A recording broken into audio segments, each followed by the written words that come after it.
Okay. Now, respiratory substrates, energy values, and respiratory quotient. हमारे पास हम जब खाना कंज्यूम कर रहे होते हैं, we are eating carbohydrates, we are eating fats जो कि लिपिड्स हैं, वी आर ईटिंग प्रोटीन्स। हमारे जो मैक्रो न्यूट्रिएंट्स होते हैं वो क्या होते हैं? Carbs, lipids, proteins.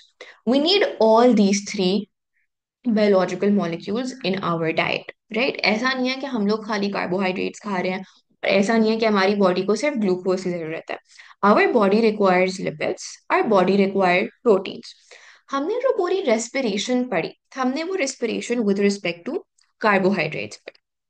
ना, हमारे पास carbohydrates are not the only respiratory substrates. Now, what do I mean by respiratory substrates? Respiratory substrates are those organic molecules, those biological molecules that can be broken down, that can be oxidized to generate ATP. हमने बिल्कुल first class में पढ़ा था कि हमारे पास जो food है, फूड में एनर्जी लॉक्ड होती है, फूड में एनर्जी स्टोर्ड होती है। That energy is stored in carbs, that energy is stored in lipids, that energy is stored in proteins. इन तीनों मॉलिक्यूल्स में हमारे पास एनर्जी प्रेजेंट होती है, एनर्जी लॉक्ड होती है। और ये तीनों मॉलिक्यूल्स जो हैं, they can be broken down, they can be oxidize to generate ATP. The question here is कि फिर हम इतना एम्फेसिस कार्ब्स पे क्यों करते हैं, इतना एम्फेसिस हम ग्लूकोज पे क्यों करते हैं? उसकी वजह ये है दैट अगर हमारी बॉडी में ये तीनों चीजें प्रेजेंट हैं एडिक्वेट अमाउंट में, अबंडेंट अमाउंट में, if we have carbs, if we have lipids, if we have proteins, हमारी बॉडी प्रेफर करेगी कार्बोहाइड्रेट्स को ऑक्सीडाइज करके एटीपी जनरेट करना। Why is that so?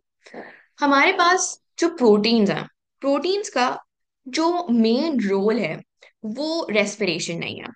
The main role of proteins in our body is not respiration. It is not the synthesis of ATP.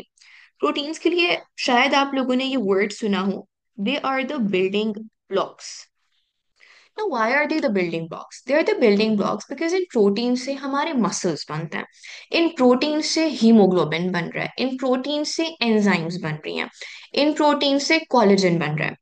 So, this protein that we are consuming in our diet, this protein is used in muscle formation, it is used in enzyme formation, it is used in hemoglobin synthesis, it is used in collagen production.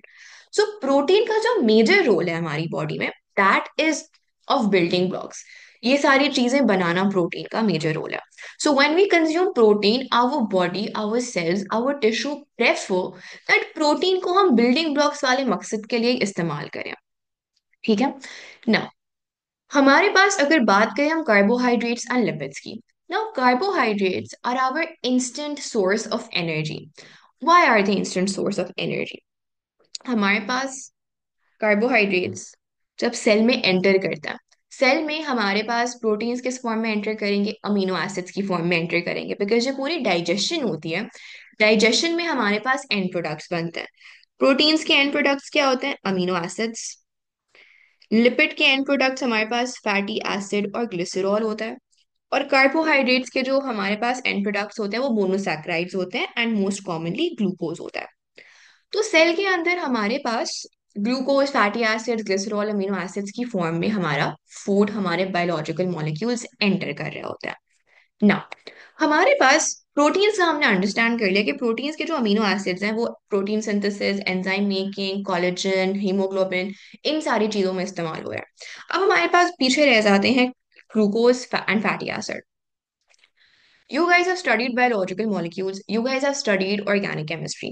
हमारे पास जो fatty acids होते हैं, हमारे पास जो lipids होते हैं, you might be aware that they are long chain hydrocarbons. उनमें बहुत सारे कार्बन्स और बहुत सारे हाइड्रोजन्स होते हैं. Do you all agree कि फैटी एसिड्स में हमारे पास जो कार्बन हाइड्रोजन चेन होती है that is very large, right?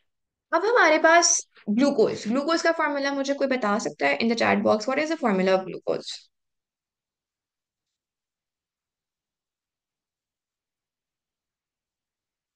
C6H12O6. Perfect. Now, if you guys could analyse this, हमारे पास जो लिपिड्स होते हैं, जो फैटी एसिड्स होते हैं, उनके जो वो होते हैं, क्या कहते हैं, फॉर्मूलाज होते हैं। हमारे पास 18 कार्बन फैटी एसिड भी हो सकता है, 16 कार्बन फैटी एसिड भी हो सकता है, 20 कार्बन फैटी एसिड भी हो सकता है। हमारे पास fatty acids are huge. Now tell me, is the breakdown of glucose, the oxidation of glucose, easier, or the breakdown of long fatty acids easier? What is easier to break down? Okay. अच्छा, so majority of you are saying glucose. अच्छा ठीक है, that's right. Obviously हमारे पास glucose को break down करना आसान है in comparison to fatty acids. यानी आपका जो एनर्जी वैल्यू वाला क्वेश्चन है वो आई जस्ट आंसर हम जब एनर्जी वैल्यू कवर कर रहे होंगे तब। However, you all are on this page because glucose is a smaller molecule, उसको तोड़ना आसान है, राइट? तो इस वजह से हमारे पास जो कार्ब्स होते हैं ना, they are the instant source of energy. और हमारी बॉडी में ग्लूकोज बहुत अबंडेंस में प्रेजेंट होता है, ग्लूकोज रेडिली अवेलेबल होता है हमारे सेल्स के अंदर।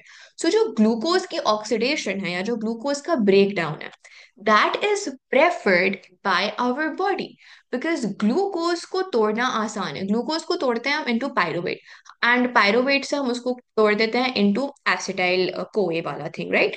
It is easier to break it down from a 6 carbon to a 2 carbon thing to enter into the Krebs cycle. Now let's say मेरे पास एक 18 कार्बन का फैटी एसिड है, मुझे उस 18 कार्बन फैटी एसिड को कन्वर्ट करना है इनटू एसिटाइल को ए। Now 18 carbon fatty acid को कन्वर्ट करने के लिए इनटू अ 2 कार्बन कंपाउंड मुझे कितनी सारी डीकार्बोक्सिलेशंस करनी पड़ेंगी, मुझे कितनी दफा उस मॉलिक्यूल को तोड़ना पड़ेगा। So the breakdown of lipids all the way to the acetyl group is longer and requires energy. Is this clear so far? कोई confusion अभी तक? सिमिलरली हमारे पास एक और चीज होती है, लिपिड्स का जो ब्रेकडाउन होता है ना, लिपिड्स का breakdown requires energy, sorry requires oxygen. So lipids खाली एरोबिकली रिस्पायर कर सकती हैं। लिपिड्स की जो रेस्पिरेशन होती है it is mostly oxygen consuming. हमारे पास लिपिड्स को ऑल द वे एसिटाइल तक तोड़ने के लिए हमें ऑक्सीजन रिक्वायर्ड होती है। सो लिपिड्स का ग्लाइकोलिसिस नहीं होता, lipids do not undergo the glycolysis path. Now this is an additional information which is not part of your syllabus. मैं सिर्फ ये चीज आप लोगों को समझाने के लिए बात बता रही हूँ कि लिपिड्स का ब्रेक डाउन मुश्किल है। क्यों? क्योंकि लिपिड्स को हमें डायरेक्टली कन्वर्ट करना है into acetyl group. For that हमें कंटिन्यूअसली डीकार्बोक्सिलेशन डीकार्बोक्सिलेशन डीकार्बोक्सिलेशन करवाते रहनी है। लिपिड्स का ग्लाइकोलिसिस नहीं होता, बिकॉज लिपिड्स का ग्लाइकोलिसिस कैसे करवाओगे? Lipids की glyco, I cannot convert a fatty acid into pyruvate, but I can convert a lipid into an acetyl group because acetyl group is simply 2 carbon organic molecule. So मैं 18 carbon fatty acid को 16 carbon fatty acid को break down कर सकती हूँ into an acetyl group into a 2 carbon molecule. ठीक है? Is this clear? Perfect. अच्छा, अब हम बात करते हैं एनर्जी वैल्यूज की। एनर्जी वैल्यू का मतलब क्या है? Energy value is basically the amount of energy released when 1 gram of a respiratory substrate is oxidized. यानी कि अगर मैं 1 ग्राम कार्बोहाइड्रेट कंज्यूम करूं, उस 1 ग्राम कार्बोहाइड्रेट को कंज्यूम करने के लिए जब हमने उसको रिस्पायर किया, उसकी रेस्पिरेशन करवाई, तो हमारी कितनी एनर्जी कैलोरिक वैल्यू में, इसको आप लोगों ने अक्सर सुना होगा, जो न्यूट्रिशनिस्ट होते हैं, जो डाइट कॉन्शियस पीपल होते हैं, जो कि डाइट फूड कंज्यूम करते हैं, they use a calorie tracked diet. वो अपनी कितना खाना कंज्यूम कर रहे हैं उनको पता होता है कि उससे उनको कितनी एनर्जी मिल रही है। एनर्जी आप कैलोरीज में भी एक्सप्रेस कर सकते हो, किलो जूल्स में भी एक्सप्रेस कर सकते हो। दोनों आपको ये बताती हैं कि आपको एक मील से कितनी एनर्जी मिल रही है। नाउ हमारे पास साइंटिफिकली क्वांटिफाइड हमने कर दिया है कि अगर हम 1 ग्राम कार्बोहाइड्रेट कंज्यूम कर रहे हैं, तो उस 1 ग्राम कार्बोहाइड्रेट से कितनी एनर्जी रिलीज हो रही है इन टर्म्स ऑफ कैलोरीज और in terms of kilo joules. ठीक है? तो when we are respiring a single gram of carbohydrate, 15.8 kilo joules energy release होती है।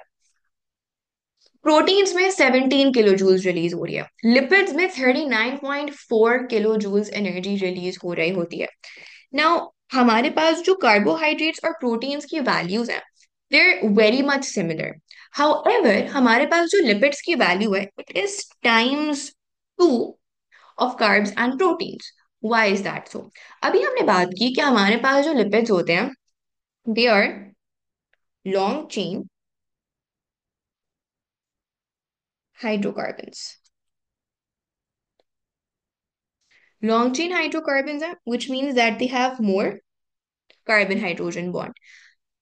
हमारे पास जब ये कार्बन हाइड्रोजन बॉन्ड ब्रेक कर रहे होंगे, तो हम ज्यादा हाइड्रोजन एटम्स रिलीज कर रहे होंगे। और अगर हम ज्यादा हाइड्रोजन एटम्स रिलीज कर रहे हैं, that means there would be more protons and more electrons की splitting. And if there are more protons and more electrons, that means कि हमारे पास ज्यादा ऑक्सीडेटिव फॉस्फोराइलेशन हो सकती है। And if there is a greater rate of oxidative phosphorylation, there is more ATP produced. Do you all agree? So हमारे पास, because lipids have are long chain hydrocarbons, they have more CH bonds. When these CH bonds are broken down, they release more hydrogen atoms. Those hydrogen atoms split to form more protons and more electrons. And हमारे पास ज्यादा protons होंगे तो हमारे पास ज्यादा proton gradient establish होगा। ज्यादा electrons होंगे तो हमारे पास ज्यादा इनकी chemical potential energy release होगी for the active transport of protons from the matrix into the intermembrane space। तो हमारे पास ओवरऑल ऑक्सीडेटिव फॉस्फोराइलेशन और केमियोस्मोसिस का जो रेट है वो इंक्रीज हो जाएगा। ज्यादा ऑक्सीडेटिव फॉस्फोराइलेशन हो रही है, ज्यादा केमियोस्मोसिस हो रहा है, ज्यादा एटीपी बन रहा है। Is this clear? Any questions about this? Now, somebody in the chat, I think Sanya asked this question कि हमारे पास अगर लिपिड से ज्यादा एनर्जी रिलीज हो रही है, why does the body prefer to oxidize glucose and not lipids? It is because हमारे पास जो ग्लूकोज की ऑक्सीडेशन है, एक तो वो कंटिन्यूअसली हो रही है, क्योंकि ग्लूकोज हमारे पास abundantly प्रेजेंट होता है इन आवर सेल। हमारे पास हमेशा सेल कब स्विच करता है, लिपिड रेस्पिरेशन पे या प्रोटीन रेस्पिरेशन पे, जब हमारे पास कार्बोहाइड्रेट्स डेफिसिट हो जाएं या हमारे पास ग्लूकोज लेवल्स बहुत कम हो जाएं, तब हमारे पास जो लिपिड्स हैं या प्रोटीन्स हैं उनको यूज करके रेस्पिरेशन होती है। उसकी वजह वही है कि हमारे पास जो ग्लूकोज को ब्रेक डाउन करने का पूरा पाथवे है, it is easier, it is efficient, it is quicker. So glucose से जल्दी एनर्जी मिल रही है, लिपिड से एनर्जी ज्यादा तो मिल रही है लेकिन देर से मिल रही है। हमारी बॉडी को कंटिन्यूअसली एनर्जी सप्लाई चाहिए। वो फास्ट एफिशिएंट एनर्जी सप्लाई कहाँ से आएगी? ग्लूकोज के ब्रेकडाउन से, ग्लूकोज की ऑक्सीडेशन से, ग्लूकोज को रिस्पायर करने से। Because the respiration of glucose is fast, it's efficient, it is less time consuming. That is why our cells prefer to oxidise glucose over lipids. Is this clear? Yes, if the body is deficient in carbs, that is when respiration occurs through other biological molecules. Specifically, जब हम लोग fasting कर रहे होते हैं, you guys might be aware of the intermittent fasting concept कि आप लोग 14 hours कुछ भी कंज्यूम ना करो सिवाय वाटर के, राइट? इंटरमिटेंट फास्टिंग में क्या होता है? इंटरमिटेंट फास्टिंग में ये हो रहा है, आप कार्ब्स कंज्यूम नहीं कर रहे, फॉर एग्जाम्पल 12 आवर्स के लिए, 14 आवर्स के लिए, you're not consuming glucose, you're not consuming carbs, you're not consuming anything that would give you instant energy, right? हमारे पास अगर हम 14 आवर्स तक नहीं यूज कर रहे ग्लूकोज, हमारी बॉडी रिस्पायर तो कर रही है, हमारी बॉडी ब्रीथ तो कर रही है, हमारी बॉडी को एनर्जी तो चाहिए।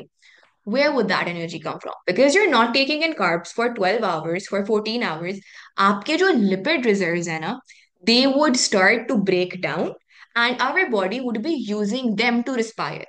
And that is how आपका जो lipids है, आपका जो fat है body का, वो कम हो जाएगा, and that is why people prefer intermittent fasting. Is this clear now to all of you? कि हम जब फास्ट कर रहे होते हैं, हमारी बॉडी में ग्लूकोज कम हो जाएगी, बिकॉज हम, अगर हम जैसे फॉर एग्जांपल रमजान में भी रोजे रखते हैं, सो हम लोग 15 आवर्स या 12 hours we are not consuming anything. उन 12 आवर्स में कहाँ से हमारी बॉडी रिस्पायर कर रही है? हमारी बॉडी हमारे लिपिड रिजर्व्स को यूज करके, हमारे एनर्जी रिजर्व्स को यूज करके रिस्पायर कर रही होती है। If fat people, yes, fat people have lots of fat reserves, but वो फैट पीपल पूरा वक्त कार्ब्स भी तो खा रहे होंगे। वो लोग क्या कहते हैं, they would be consuming carbs in their meals, तो उनके पास ग्लूकोज तो है। हमारे पास फैट्स या प्रोटीन्स की रेस्पिरेशन पे तभी बॉडी स्विच करेगी जब ग्लूकोज खत्म या जब ग्लूकोज डेफिसिट चल रहा हो। यस मुताहर। ओके रायमा, मैं आपको वो वाला पार्ट, आई थिंक सो आप लिपिड्स की लॉन्ग चेन हाइड्रोकार्बन्स वाले पार्ट की बात कर रहे हो। Miss the relation with oxidative phosphorylation? Yes, that part. Okay, I repeat that. हमारे पास, why do people prefer protein then compare to lipids? मैंने अभी बताया ना कि हमारे पास जो प्रोटीन्स हैं वो हमारे पास हम यूज नहीं कर रहे होते, हमारी बॉडी प्रेफर नहीं करती उसको रिस्पायर करना। प्रोटीन्स रेस्पिरेशन में इतने ज्यादा इस्तेमाल नहीं होते। प्रोटीन्स कब इस्तेमाल होंगे? जब लिपिड्स रिजर्व खत्म हो रहा है।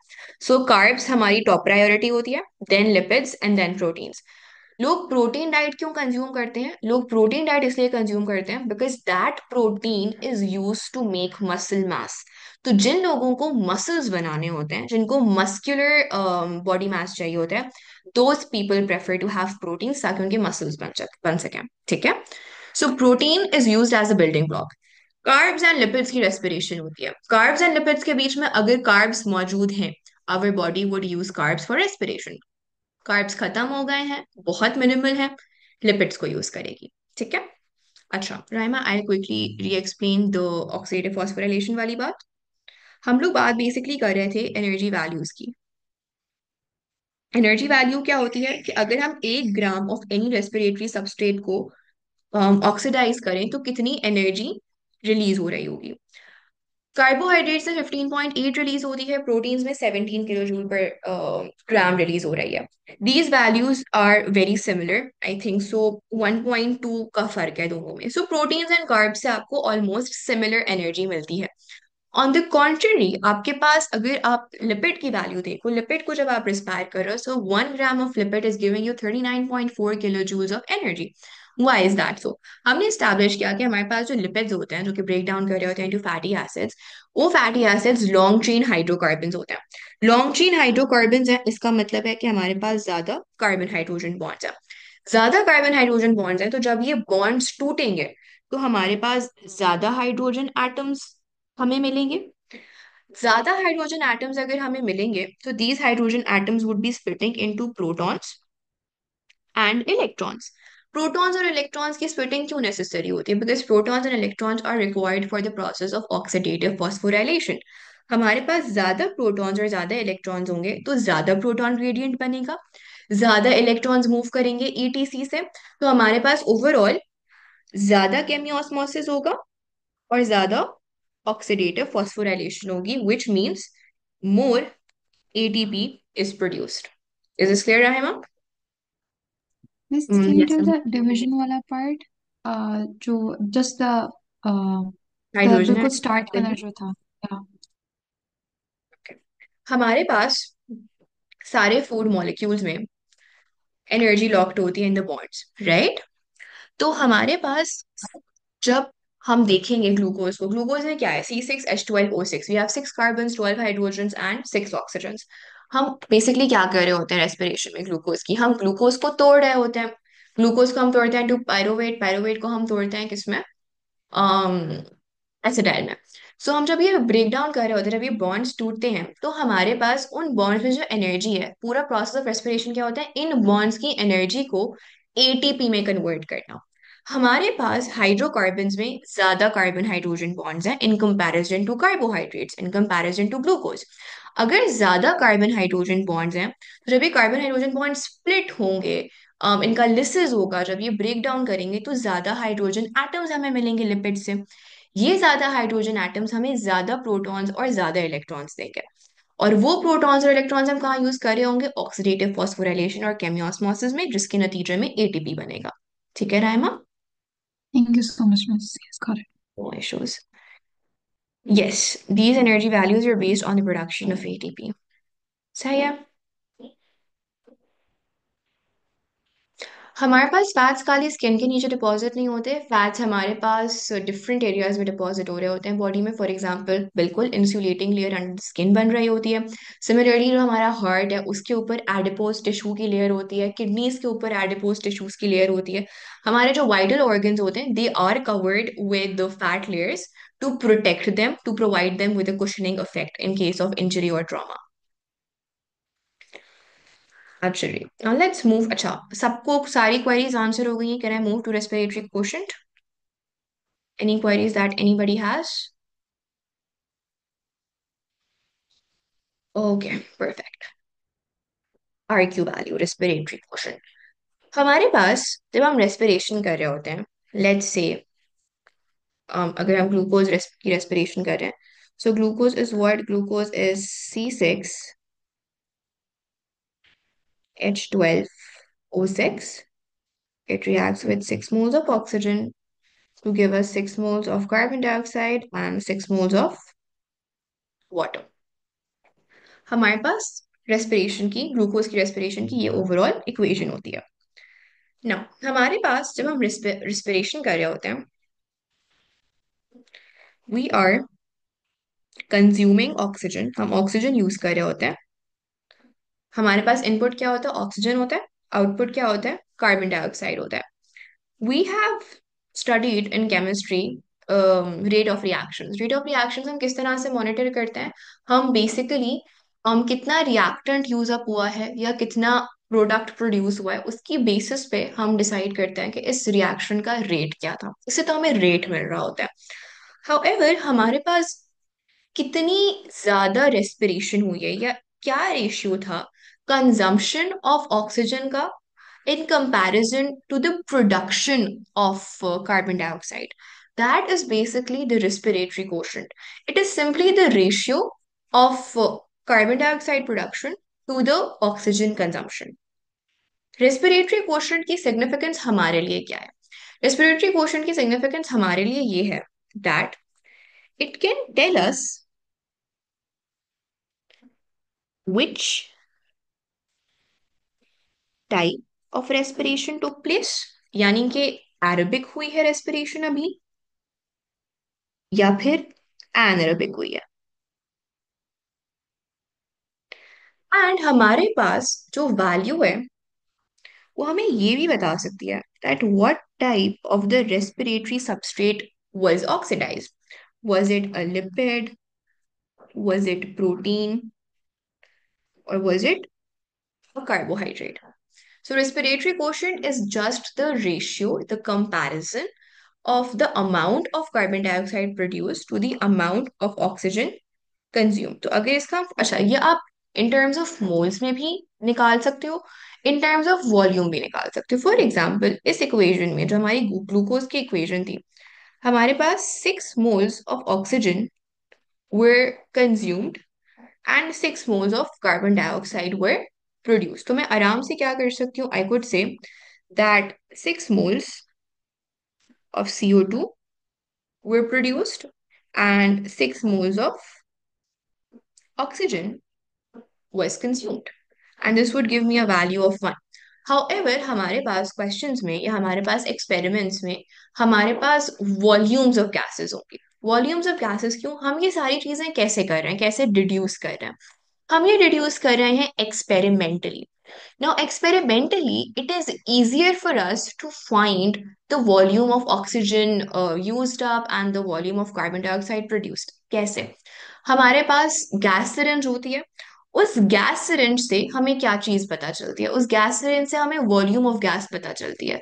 Volume of gas and mole of the gas are basically telling us the amount that was used up during that reaction. सो हम एक्सपेरिमेंटली जब इस चीज को लैब में परफॉर्म कर रहे होते हैं, तो रेस्पिरेटरी कोशेंट को फिगर आउट करना हमारे लिए वॉल्यूम ऑफ गैसेस के परस्पेक्टिव से आसान हो जाता है, बिकॉज हम वॉल्यूम को इजिली गैस सिरिंज के थ्रू मेजर कर सकते हैं। ठीक है? Any questions about this so फार?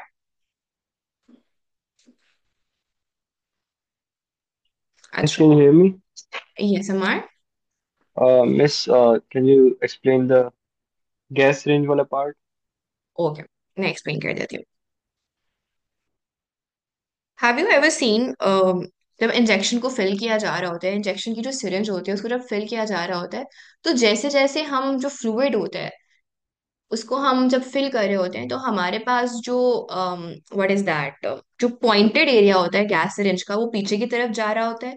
वो क्यों जा रहा होता है? बिकॉज जो हमारे पास सिरिंज का स्पेस है, that is being occupied by the liquid, by the medicine. Have you observe that?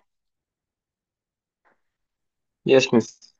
Now imagine, liquid की जगह अगर गैस है, गैस वॉल्यूम ऑक्यूपाई करती है, गैस की एक एग्जिस्टेंस होती है हमारे पास। मैं उस गैस सिरिंज में, लेट्स से मैं गैस सिरिंज को कनेक्ट कर दूं एक रिस्पायरिंग ऑर्गेनिज्म से। ये एक्सपेरिमेंट हम वैसे मंडे वाली क्लास में करेंगे तो आपको और क्लियर हो जाएगा। बट अभी के लिए लेट्स अज्यूम मेरे पास ये एक टेस्ट ट्यूब है, सही है, and this test tube is connected with a syringe. Please pardon my drawing. मेरे पास लेट्स से यहाँ पर रिस्पायरिंग ऑर्गेनिजम्स हैं। यहाँ पे जो रिस्पायरिंग ऑर्गेनिजम्स हैं, they are taking in oxygen. Oxygen कहाँ पे पड़ी हुई है? ऑक्सीजन गैस सिरिंज के अंदर है। अब जैसे जैसे ये ऑक्सीजन कंज्यूम करेंगे ऑर्गेनिजम्स जो अंदर है, मेरे पास ऑक्सीजन की जो वॉल्यूम है यहाँ पर वो कम होती जाएगी। Do you agree Ammar? Yes, miss. तो हम फाइनल माइनस इनिशियल करके ये रिड्यूस कर सकते हैं how much oxygen was used up. So this is how it is easier for us to measure the volume of oxygen or measure the volume of carbon dioxide in comparison to calculating the moles. Moles वाला आप कब use करोगे? अगर उन्होंने आपको equation दी हुई है। यहाँ पे मुझे इक्वेशन दी हुई थी, इक्वेशन से मुझे मोल्स नजर आ रहे थे। पर जब हम एक्सपेरिमेंट कर रहे होंगे लेबोरेटरी में, वहां पे इक्वेशन तो नहीं होगी, वहां पर तो हम थ्योरेटिकली काम नहीं कर रहे, वहां हम प्रैक्टिकली काम कर रहे हैं। अगर थ्योरेटिकली एक इक्वेशन के थ्रू आपने आर क्यू वैल्यू फाइंड करनी है, तो आप इक्वेशन के थ्रू फाइंड आउट करोगे, मोल्स के थ्रू फाइंड आउट करोगे। अगर एक्सपेरिमेंटली आपको फिगर आउट करना है, तो experimentally it is easier to find the volume of the gas. Is this clear to the rest of you as well? Miss, what about the volume of carbon dioxide? वो हम जब experiment करेंगे ना in the next class, that's when I will discuss. ठीक है, तो अभी के लिए just hold on to this question. अच्छा जी, significance of R Q values. Now हमारे पास, अभी हमने डिस्कस की थी एक बात, that lipids require oxygen for their breakdown. यानी कि जो प्रोसेस होता है एक हाइड्रोकार्बन चेन को कन्वर्ट करने का into acetyl, that is an energy requiring process, sorry oxygen requiring process. जब लिपिड्स को हम ब्रेक डाउन कर रहे होते हैं इनटू एसिटाइल, ताकि वो क्रेब साइकिल में एंटर कर सके, उसके लिए हमें ऑक्सीजन चाहिए होती है। क्या हमें ग्लूकोज को एसिटाइल में कन्वर्ट करने के लिए ऑक्सीजन रिक्वायर होती है किसी भी स्टेप में?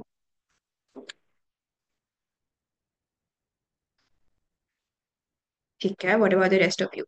हम जब ग्लूकोज से स्टार्ट करते हैं एंड एसिटाइल तक जाते हैं, हमारे ग्लाइकोलिसिस में, लिंक रिएक्शन में और क्रेब साइकिल में हमें कहीं पर भी ऑक्सीजन रिक्वायर्ड नहीं होती। ऑक्सीजन जो हम पढ़ रहे होते हैं वो हम with respect to oxidative phosphorylation पढ़ रहे होते हैं, ईटीसी के रिस्पेक्ट से पढ़ रहे होते हैं। हमारे पास conversion of glucose to, let's say, acetyl, जो हमारे पास लिंक रिएक्शन में होता है, हमें लिंक रिएक्शन तक ऑक्सीजन की रिक्वायरमेंट नहीं होती है। सो हमारे पास in comparison to lipids respiration and glucose respiration, which would require more oxygen? इन दोनों की रेस्पिरेशन में ज्यादा ऑक्सीजन कहाँ पर लगेगी? हमारा, हमने वो नहीं पढ़ा ना लिपिड्स को किस तरह से हम ब्रेक डाउन कर रहे होते हैं। लिपिड्स की रेस्पिरेशन हमारे सिलेबस का पार्ट नहीं है। बट वो जो प्रोसेस होता है ना लिपिड्स को कन्वर्ट करने का इनटू एसिटाइल, लिपिड्स में it requires oxygen. Right. So majority of you are saying that हमारे पास लिपिड्स की जो वो होती है, क्या कहते हैं, ऑक्सीजन रिक्वायरमेंट होती है, दैट इज ग्रेटर। ना हमारे पास फॉर्मूला क्या था आरक्यू का? आरक्यू का formula was amount of Miss, do carbon we need to dioxide. learn this formula? Because in the question that came in our exam, it was given. So is it always given या फिर हमें याद होना चाहिए? Because sometimes confusion हो जाती है कि ऊपर CO2 है या ऊपर ऑक्सीजन है. हमारे पास हमें ये फॉर्मूला पता होना चाहिए because they expect us to know the definition of R Q, और डेफिनेशन से ही आप निकालोगे फॉर्मूला, बिकॉज रेशियो में जो पहले चीज आप मेंशन करते हो that comes in the numerator and the thing that comes later is the denominator. ठीक है। Yes. यस तानिया, हमारे पास जो एरोबिक रेस्पिरेशन होती है that requires oxygen, but can you tell me in which step oxygen is required?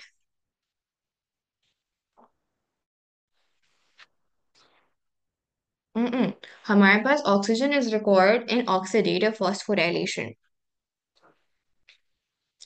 Oxygen जो है वो ऑक्सीडेटिव फॉस्फोराइलेशन में इस्तेमाल की जाती है for it to act as the terminal electron acceptor. ठीक है। सो So we इसीलिए don't need oxygen for the Krebs cycle. No no, we do not need oxygen until oxidative phosphorylation. Oxygen का काम ही हमारे पास ईटीसी का आखिरी इलेक्ट्रॉन एक्सेप्ट करने का होता है and to form water. So oxygen is basically use to accept the protons and electrons to form water and to ensure that the ETC continues to happen. ठीक है। So that is why, because glucose को जब हम convert करते हैं acetyl में उस वक्त हमें ऑक्सीजन नहीं चाहिए होती है, और लिपिड्स को कन्वर्ट करने के लिए इनटू एसिटाइल हमें ऑक्सीजन चाहिए होती है। So lipids have a greater oxygen requirement.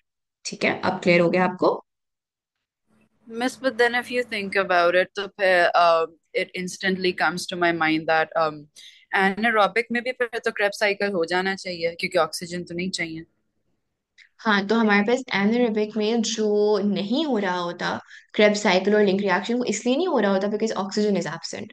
वो इसलिए नहीं हो रहा होता बिकॉज हमारे पास ऑक्सीडाइज्ड एनएडी अवेलेबल नहीं होते। हमें एनएडी, ऑक्सीडाइज्ड एनएडी चाहिए होते हैं for link reaction and Krebs cycle, वो अवेलेबल नहीं होता है। Okay. ठीक है।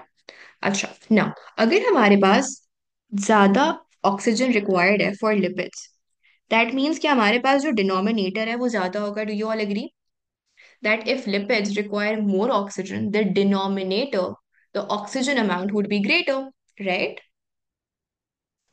Now, अगर हमारे पास डिनोमिनेटर बड़ा हो जाता है तो हमारे पास जो रेशियो आएगा that would be lesser. For example, बहुत सिंपल मैं मैथमेटिकली बताती हूँ। 4/2 is what? 0.5, and if we do 4/6, 4/6 क्या होगा? आई जस्ट होप मेरी मैथ्स की मैंने एग्जाम्पल सही दी हो, math is not my strong point. या ओ माई गॉड, 4/2 को मैंने 0.5 लिखा है, how dumb of me, so sorry. I wanted to write 1/2, I am so sorry. 1/2 equals to 0.5, and if we do 1/6, what would be 1/6? 1/6, this is so embarrassing, basic maths नहीं होती मुझसे, आई am so sorry guys. 0.16. Now, tell me, which value is greater between 0.5 and 0.16? Greater value किसकी है? This is greater and this is smaller. ठीक है। Now, अगर मेरे पास amount of oxygen ज्यादा है, which means my denominator is ज्यादा, तो मेरे पास जो lipids की RQ value होगी वो कम होगी या वो ज्यादा होगी in comparison to carbs? If my denominator is greater, my RQ value would be smaller. Very good. हमारे पास ग्लूकोज की हमने अभी RQ वैल्यू क्या निकाली थी? 6/6 करके 1 निकाली थी, राइट? तो मेरे पास जो लिपिड्स की वैल्यू होगी that should be smaller than glucose. You guys all agree from this example and from this reasoning that I give? तो हमारे पास जो लिपिड्स की RQ वैल्यू होती है, लिपिड्स की RQ value is 0.07। So the RQ of lipids is 0.07. The RQ of carbs is 1.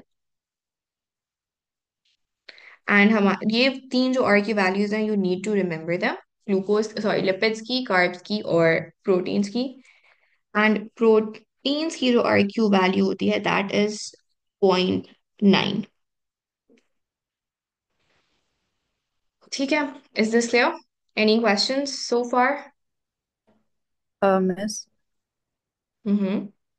could you repeat how there's only more oxygen, but there's supposed to be less carbon dioxide? हमारे पास carbon dioxide जो है, sorry, you are asking me कि आपको ये तो clear हो गया ना कि ऑक्सीजन जो है वो ज्यादा प्रोड्यूस हो रही है लिपिड्स में. Yes, sorry, miss. ऑक्सीजन ज्यादा कंज्यूम हो रही है, प्रोड्यूस नहीं, ज्यादा कंज्यूम हो रही है. Yes, miss. Now, about carbon dioxide. Now, carbon dioxide हमारे पास जो बन रही होती है वो विद रिस्पेक्ट ऑफ कितने कार्बन मौजूद हैं इन द ऑर्गेनिक मॉलिक्यूल, उस पर डिपेंड करता है. नाउ विद ग्लूकोज तो हमारे पास 6 कार्बन ही होता है. लिपिड्स के हमारे पास डिफरेंट कार्बन एटम्स मौजूद होते हैं. That is why they don't expect you कि आपको पता हो कि लिपिड्स की, वो आपसे कोई इक्वेशन एक्सपेक्ट नहीं करते हैं. हमारे पास they would give you an lipid वाली इक्वेशन इन द क्वेश्चन और उसके थ्रू आप सॉल्व करते हो. तो वो वाला क्वेश्चन हम करेंगे इन द नेक्स्ट क्लास. मैं खाली ये कॉन्सेप्ट देना चाह रही थी कि why lipids have a lower RQ value than carbs. इसका जो क्वेश्चन है किस तरह से दैट्स आस्क्ड, वो हम इंशाल्लाह नेक्स्ट क्लास में करेंगे. ठीक है, सो तब I answer this question. Okay, miss. 5.9 they require less oxygen compare. अच्छा, प्रोटीन्स जो है ना, प्रोटीन्स की अंडरस्टैंडिंग हमारे सिलेबस का पार्ट नहीं है. ठीक है Ammar, so you just need to remember this value. Lipids, because lipids और कार्ब्स का हम कंपैरिजन थ्रू आउट करते आ रहे हैं. That is why I explained this part to you guys so that you have a clarity कि why do lipids have a lower RQ value. Yes, sure, Amna, you can send them to me. No issues about that. Okay. So, any questions? एक तो carbon dioxide वाली बात सनिया मुझे आपकी याद है. मैं I'll write it down and inshallah I'll answer that in the next class with a question example. बाकी any other questions?